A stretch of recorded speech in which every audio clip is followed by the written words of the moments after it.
Hello and welcome. We are at the 48th annual meeting for the Asian Development Bank in Azerbaijan in Baku. Today I'm joined by Gita Chug, who is a senior director in the South and Southeast Asia office for Standard & Poor's for financial institutions. So thank you very much for joining us.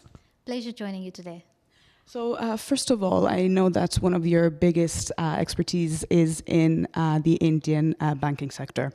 So in terms of the business environment there, a lot of different people in the banking community have different opinions about what they were expecting of the Modi government. And some people are a bit underwhelmed. Others say it was unrealistic to think things were going to change overnight because of the complexity of the issues in India. What is your opinion?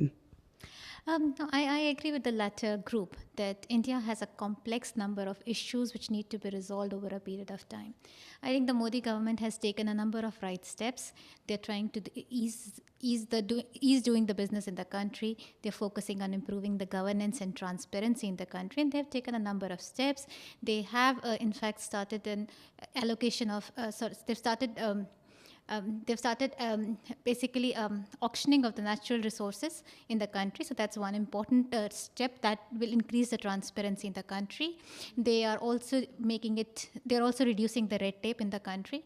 But there are a lot of other reforms which they need to do, and that will take a number of years. Some of the key reforms that still need to be done.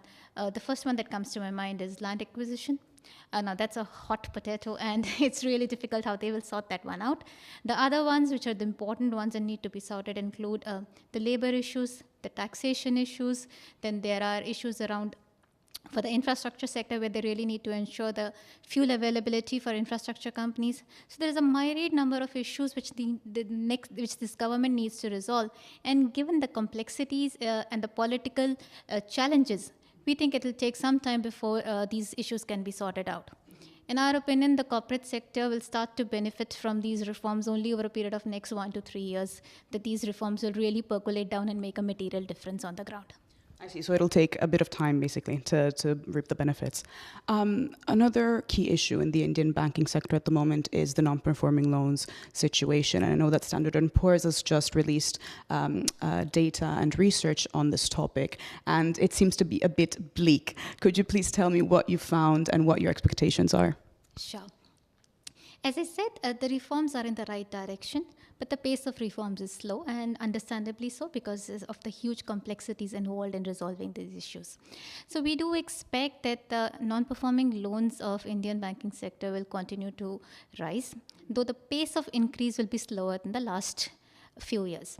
So we expect that the non-performing loans for Indian banks will rise to over 5%, and the total stressed assets in the system will increase to about 11-12%. When I talk about the total stressed assets, I also look at restructured loans, which interestingly in India are not classified as NPLs.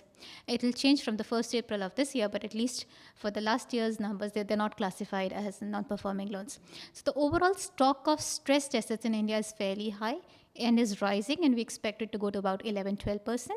And the bulk of these NPLs are actually, and the restructured loans, the gamut of weak assets, is more than half of it is really coming from the infrastructure space and the metal and mining segment. These are two segments which continue to be significantly impacted by the policy paralysis that the previous government was into, and we think it will take some time before this improvement starts coming through. Perfect. And another, I guess, big change in the banking sector is the announcement of the state that happened in February, March this year, where they said that whereas beforehand they would allocate capital to all public sector banks, now they're going to start allocating capital only to the more profitable and basically the larger ones. So what does this mean for the smaller players? And is this a form of banking consolidation? That's a very interesting question. If you look at it, in the last few years, the government was providing capital to all the public sector banks which needed capital. And this capital was really being provided to them for growth. So, and as the government has announced that they now intend to provide banks capital only to the banks which are profitable. So it has a significant implication for the small and the medium-sized players who are not as profitable. So what are the options that are facing them? First option is, of course, you can try and raise money from the capital markets, but that's a difficult one because their valuations are really bad. The price to book value for most of these stocks is in the range of 0.5 to 0.7, and at that price, they don't want to dilute. The second option is, of course, raising hybrid instruments, and that market has been growing well in the onshore market. Having said that, there is a limited appetite for that, and even the regulations allow you only a limited headroom to raise the AT1 instruments. So that option gets limited. So what do these banks do? Well, the two real options are either you slow down or you consolidate. Having said that, consolidation in India is not going to be an easy situation. We think the bank holding company will need to be formed, and after that, the banks would go towards consolidation. If you look at a medium-term perspective of 2 to 5 years, we think that there could be a meaningful consolidation that may happen in the public sector banks. But as I said, it's more of a medium-term call rather than a short-term view. And always in terms of sort of big picture banking landscape, another big issue is the need to broaden the banking sector in India, maybe allow for a bit more competition to come in.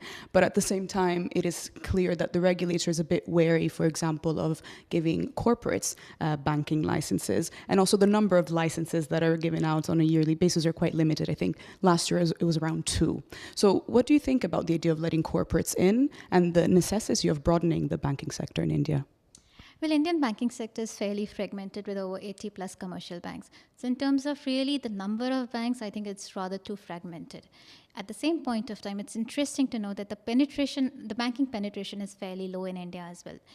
So is there scope for more banks? Yes, certainly there is more scope for banks which are more efficient. But what the Reserve Bank has been saying is that instead of allowing just the universal banks, maybe there are different forms of banks which could come into play. So they're talking about small banks, they're talking about payment banks. So I think the new licenses could come more in form of payment banks and small banks. Payment banks are basically going to capture the remittance business, and that's what's going to be the mainstay of that.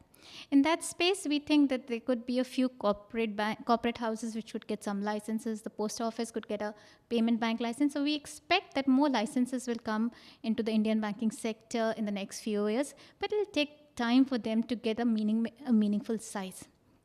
Having said that, like Reserve Bank, we are also skeptic about giving too many licenses to the corporate sector because it does increase the interrelatedness of the corporate and the banking sector.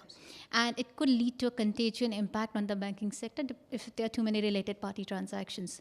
So we are a bit wary, but overall we think that it's a right step, but it will not have a meaningful impact either on the deposits or the assets market share in the short to medium term. It's really going to be a long-term play for the new entrants. It'll take them significant time. There will be, of course, the main impact will be on the human resources, that there will be really good poaching of human resources, but over a period of time, it will be beneficial for the sector.